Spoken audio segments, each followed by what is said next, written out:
주님, 주께서 오래전 걸으셨던 그 여정을 따라 우리도 하루하루 걷습니다.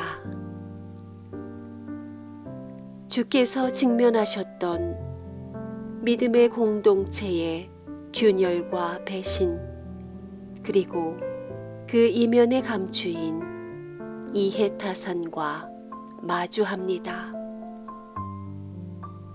그 낡고 오래된 관습은 우리 신앙의 일부를 여전히 물들이고 있습니다.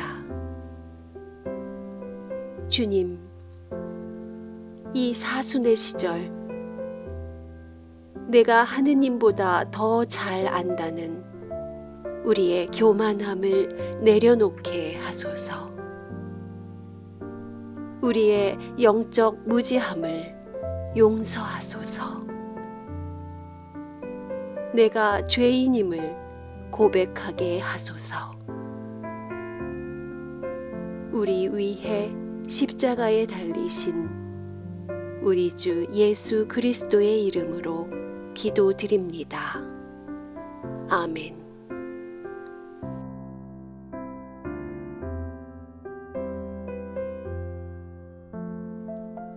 마태 공동체가 전한 거룩한 복음입니다. 그때 12제자의 하나인 가룟 사람 유다가 대사제들에게 가서 내가 당신들에게 예수를 남겨주면 그 값으로 얼마를 주겠소? 하자 그들은 은전 30립을 내주었다. 그때부터 유다는 예수를 넘겨줄 기회만 엿보고 있었다. 주님의 말씀입니다.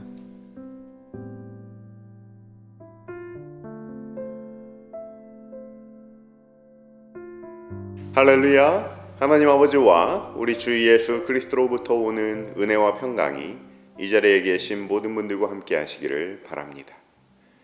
어느덧 수요일입니다. 예수님의 마지막 일주일 여정을 돌아보고 있습니다. 우리가 월요일 일정부터 살펴보고 있는데요. 성전을 정화하신 월요일의 사건을 통해서 예수께서 직면하신 변질을 돌아봤습니다. 또 성전이 무너질 것이라고 예언하신 화요일의 사건을 통해서 예수께서 직면하신 기존 질서의 붕괴를 돌아봤습니다. 오늘은 수요일입니다. 예루살렘에서 사흘이 지난 오늘 예수께서 직면하신 사건은 배신입니다. 오늘 말씀을 통해 공동체 안의 배신의 의미를 살펴봅니다. 우리도 어렵지 않게 배신이라는 것을 경험하기도 하죠. 믿기 때문에 배신이 생깁니다. 믿음의 관계에서는 발생할 수밖에 없는 사건이에요. 그렇다면 과연 예수께서는 어떠한 마음으로 그 일을 직면하셨는지 함께 은혜를 나눌 때 우리 하나님께서 예비하신 깊은 성찰의 시간 되시기를 주님의 이름으로 축원합니다. 배신의 아이콘이라고 한다면 오늘 본문의 주인공 갸론 유다를 들 수 있습니다. 2001년 프리미어리그 한 경기에서의 장면인데요. 지금은 대한민국의 손흥민 선수가 뛰고 있는 토트넘 하스퍼라는 팀을 응원하는 팬들의 모습입니다. 그 당시에 토트넘의 간판 수비수였던 캠벨이라는 선수가 영혼의 라이벌이라고 할 수 있는 같은 북런던의 아스널이라는 팀으로 이적을 해요. 토트넘의 팬들은 캠벨에 대한 배신감을 이렇게 표현했습니다. 유다, 갸론 유다라는 뜻이에요.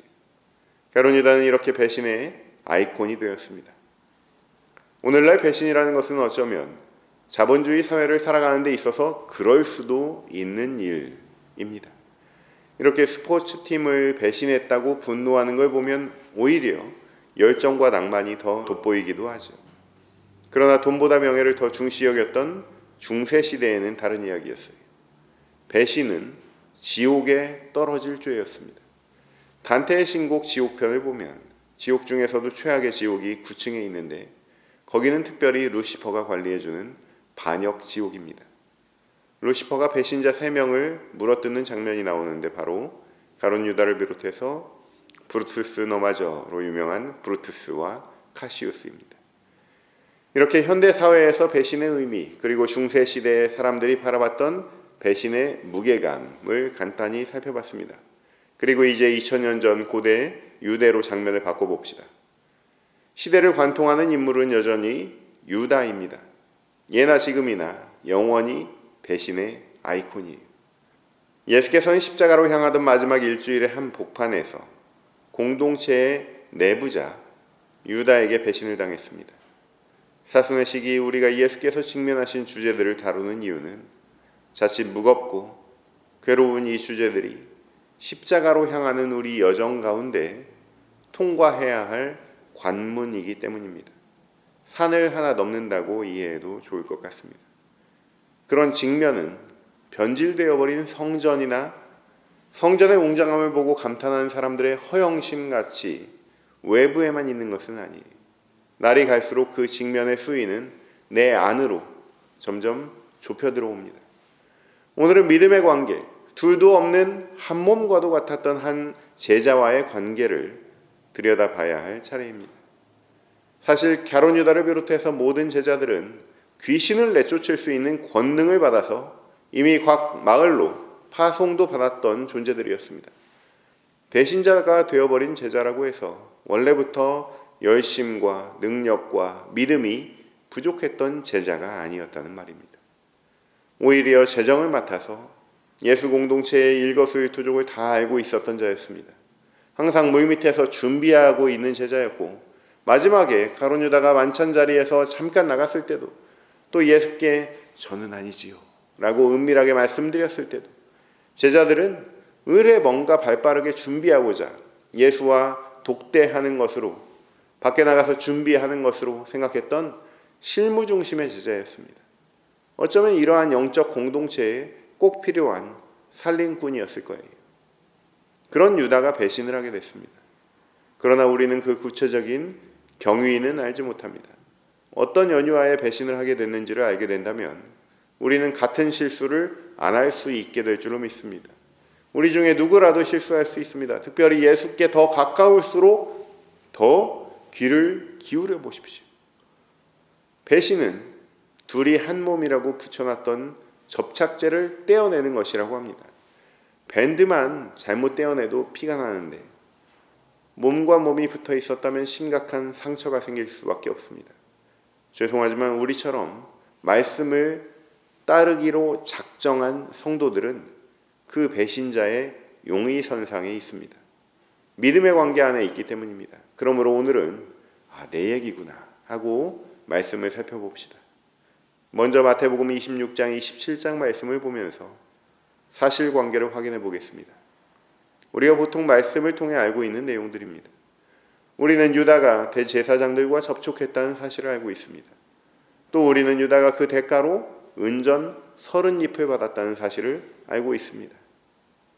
그리고 최후의 만찬에서 예수님은 유다가 배신할 것을 알고 계셨지만 그 만찬에 포함시키셨다는 사실을 알고 있습니다. 다시 말해서 성찬은 말 그대로 죄를 용서해 주시려고 많은 사람을 위해 흘리는 피를 나누는 것입니다. 거기에는 배신자도 포함됩니다. 누구에게나 열려있는 성찬의 모형입니다. 훗날 겟세마네 동산에서 내려오는 예수께 입맞춤으로 그분을 체포당하게 한 사람, 훗날 다시 회개하고 은전 30잎을 돌려줘 버린 사람, 그리고 목을 매달아서 스스로 목숨을 끊어버리는 사람이 모두 같은 가룟 유다라는 사실을 우리는 또한 알고 있습니다. 한편으로 일부만 아는 사실도 있습니다. 이 배신이라는 주제가 별로 인기가 없는 주제이기 때문에 성경에 나와 있기는 하지만 알만한 사람들만 아는 사실이 또 있습니다. 성전의 대제사장들이 가룟 유다한테 은전을 돌려받았어요. 그런데 그것을 어디에다 보관할까? 성전 금고에는 더러운 돈이기 때문에 넣을 수가 없는 거예요. 그래서 그 돈으로 나그네 이방인 빈민들이 묻히는 토기장이의 밭을 샀다는 것을 아는 분들도 있습니다. 그러나 우리가 모르는 것들도 있습니다. 우리는 유다가 예수님을 배신한 이유를 모릅니다. 왜 스승을 팔았을까? 그 이유는 추측만 있을 뿐 성서에 사실관계는 없습니다. 또 왜 은전 30잎을 받았는지도 모릅니다. 한 가지 가설이 있습니다. 돈 때문에 그랬을 것이라는 가설이에요. 유다가 재정 담당이었기 때문에 그런 배신을 저질렀다고 보는 시각입니다. 요한복음 12장 말씀입니다. 그가 이렇게 말한 것은 가난한 자들을 염려하기 때문이 아니요 도둑임으로 돈가방을 맡아 그 안에 든 것을 가져갔기 때문이더라. 성서가 명백히 말하는 사실은요, 유다는 도둑이라는 거예요. 심지어 예수님까지도 팔아치운 도둑입니다.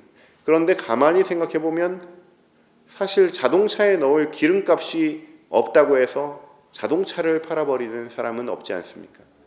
예수 공동체 안에서 차곡차곡 돈을 빼가고 있었는데 예수를 팔아치운다면 더 이상 훔칠 데가 없어지는 결과가 만들어지니까 조금 납득이 안 가는 부분이 있습니다. 오히려 홧김에 그랬다는 가설이 더 그럴듯해 보입니다. 흐름상으로 보면 베다니 마리아의 집에서 이름을 알 수 없는 마리아가 예수님께 향유를 붓는 사건이 발생해요. 그때 그거 아깝게 왜 이렇게 낭비하냐고 나무랐던 제자가 누굽니까? 바로 가룟 유다예요. 그런데 예수님이 유다 말대로 그래 네 말이 맞다. 이것을 팔아서 가난한 사람들을 도와줬으면 좋을 뻔했구나. 이렇게 말씀하지 않으시죠. 그때 유다가 홧김에 밖으로 나가서 대제사장들을 만난 것처럼 보이기도 합니다. 돈 때문에 빈정상에서 헐값에 예수를 팔아넘긴 배신으로 꽤나 신빙성 있는 가설입니다. 결국은 경제 논리가 스승의 그간의 가르침과 사랑을 뛰어넘은 케이스라고 볼 수 있습니다. 지금까지 살펴본 두 가지 가설 모두 사실에 무척 가깝다고 생각합니다. 그런데 영적인 관점에서 저는 새로운 가설을 말씀드리고 싶습니다. 유다는 자신이 하느님보다 더 잘한다고 생각했던 것 같아요. 안다는 것, 안다는 죄. 요새는 챗 GPT이다, 인공지능이다 해서 알기는 기계가 더 잘 압니다만 사랑을 하거나 미래를 설계하거나 꿈을 꾸는 일은 사람만이 할 수 있죠. 믿음의 관계 안에 들어오는 것 또한 마찬가지로 사람과 사람 사이에 이루어지는 신비입니다. 나는 안다는 것이 믿음의 관계에서 죄가 되는 이유는 하나님의 계획까지 알 수 없기 때문이에요. 하나님이 인류 구원을 위한 계획까지도 본인이 설계해서 본인이 혁명도 하고 전복도 하고 왕도 세우고 하려다 보면 안다는 것이 더 귀하게 느껴지고 거룩하게 느껴지기 마련입니다. 믿음이라는 것은요, 모름을 인정하는 신비예요. 알 수 없는 창조주와의 독대를 경험하는 거예요. 떨기나무 앞에 모세처럼 내가 할 수 있는 것, 내가 아는 것, 이런 것들을 다 털어놓고 그 다음 비워놓고 그 다음에 주께서 인도하시는 대로 가라하는 대로 순종하겠다고 서약하는 관계가 바로 믿음의 관계입니다. 그런데 가룟 유다는 아직 부드러워지지를 못했어요. 가는 데마다 말끝마다 똑똑함이 뚝뚝 떨어집니다. 예수님까지 가르치려고 합니다. 그리고 그러한 자신의 가르침이 공동체 안에서 인정을 못 받으면 그 에너지를 거꾸로 쓰는 거예요. 공동체를 공격하는 데 쓰는 거예요. 배신의 무게감이 전과 같지 않은 요즘입니다. 그럼에도 불구하고 믿음의 공동체 안에서는 유다와 같이 배신자가 되는 길로 한 사람도 향하지 않도록 서로 붙잡아 줘야 될 줄로 믿습니다. 밤이 어두울수록 별빛은 빛나는 법입니다. 시대가 배신을 가벼이 여길 때 끈끈한 공동체야말로 시대의 빛과 소금의 역할을 감당하게 되는 줄로 믿습니다. 그러면 우리가 어떻게 해야 그렇게 잘나고 또 잘 아는 유다와 같은 실수를 저지르지 않을 수 있을까? 신앙의 관점에서 두 가지로 말씀드릴 수 있을 것 같습니다. 첫째는 스스로 결론 내리지 않는 신앙을 갖추시기를 바랍니다. 스스로 결론 내리지 않는 신앙. 신앙 여정은 무한대입니다. 도달할 곳이 없습니다.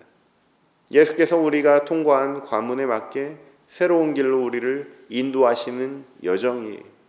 길 안내자이신 예수님 말씀 잘 믿고 유연하게 귀를 기울이는 신앙이야말로 오늘날과 같은 불확실한 시대에 필요한 신앙인 줄로 믿습니다. 오래되면 굳어져요. 경직됩니다. 경직돼서 쓰러진 기업들 우리는 많이 봤습니다. 공동체도 마찬가지예요. 유연하게 늘 자라나는 유기체로 공존 그리고 번영해야 할 줄로 믿습니다. 둘째는 타산을 멀리하는 신앙을 갖추시길 바랍니다. 급변하는 세상입니다. 어제의 경험이 오늘 도움이 안 되는 부분이 점점 많아지죠. 유다는 돈꾀를 맡으면서 가난한 사람 온언했습니다. 예수님은 그 속에 뭐가 있는지 잘 알고 계셨어요. 돈에 욕심을 내는 사람은 얼굴에 써 있습니다. 입으로는 돈에 관심이 없고 돈이 필요한 사람들에게 관심이 많은 척합니다. 예나 지금이나 비슷하죠. 뛰는 놈 위에 나는 놈이 있다고 하지 않습니까? 똑똑한 사람, 위선적인 사람 위에 꿰뚫어보는 사람, 깊은 사람이 있습니다. 교회는 이렇게 해야 부흥한다고 말하는 사람들, 성가대는 요즘 이렇게 해야 되고, 봉사는 이렇게, 전도는 이렇게, 예배는 이렇게, 그러한 계획과 타산이 다 무엇을 위함입니까? 내가 중직을 맡고 있을 때 교회가 10배로 부흥했다, 이런 역사 기록을 남기기 위함은 아니겠죠. 하느님 나라 확장을 위한 대의라는 것은 압니다만, 타산이 우선시되는 공동체, 어디선가 가룟 유다의 유전자가 느껴지는 공동체가 타산대로 잘 굴러가지 않는 법이에요. 교회는요, 믿음의 공동체는요, 은혜로 가야 되는 거예요. 기도와 말씀이 우선시 되어야 되는 줄로 믿습니다. 우리 예수님은 요새로 치면 참 CEO 스타일은 아니었습니다. 제 발로 굴러들어온 상원 의원 니고데모도 합류시키지 못했습니다. 제자 가룟 유다가 공동체의 균열을 일으킬 것도 처음에는 예견하지 못했습니다. 힘도 없고 추진력도 없고 센스도 없으셨을지 몰라도, 이 말은 오늘날 우리가 추구해야 할 그리스도인의 성품이 이런 것들은 아니라는 거죠. 그랬을지 몰라도 겟세마네 동산에서 피땀 흘려서 2번, 3번 기도하시면서 자기 자신을 이기시는 강함은 있었습니다. 어디서 와서 어디로 가는지 아는 지혜가 있으셨습니다. 자신을 배신한 배신자를 알면서도 드러내지 않는 자비가 있으셨습니다. 이것이 하느님의 아들 우리 주 예수 그리스도의 힘입니다. 사랑입니다. 밝음입니다. 빛의 속성입니다. 이러한 큰 빛을 품고 지고지순하게 예수의 길을 걸어가시는 저와 여러분 되시기를 주님의 이름으로 축원합니다. 모든 지각 위에 뛰어난 하나님의 평강이 그리스도 예수 안에서 너희 마음과 생각을 지키시리라.